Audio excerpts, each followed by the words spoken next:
एक दौलतमंद इंसान ने अपने बेटे को वसीयत देते हुए कहा, बेटा मेरे मरने के बाद मेरे पैरों में ये फटे हुए मोजे यानी जुराब पहना देना, मेरी ये इच्छा जरूर पूरी करना।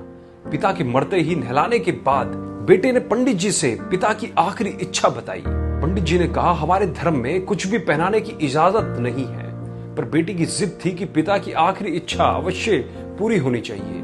बहस इतनी बढ़ गई कि शहर के पंडितों को जमा किया गया, लेकिन कोई नतीजा नहीं निकला। इसी मोहल्ले में से एक व्यक्ति आया और आकर बेटे के हाथ में पिता का लिखा हुआ खत दिया, जिसमें पिता की नसीहत लिखी थी। मेरे प्यारे बेटे, देख रहे हो, दौलत, बंगला, गाड़ी और बड़ी बड़ी फैक्ट्री और फार्म हाउस के बाद भी मैं एक फटा हुआ मोजा तक नहीं ले जा सकता। एक रोज तुम्हें भी मृत्यु आएगी, होशियार हो जाओ, तुम्हें भी एक सफेद कपड़े में ही जाना पड़ेगा।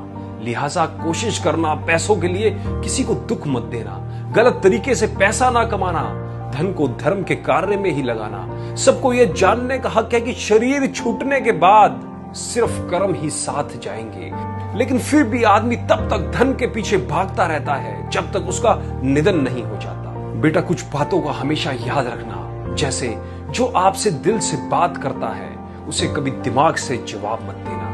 एक साल में 50 मित्र बनाना आम बात है, लेकिन 50 साल तक एक मित्र से मित्रता निभाना खास बात है। एक मिनट में जिंदगी नहीं बदलती, पर एक मिनट सोचकर लिखा फैसला पूरी जिंदगी बदल देता है।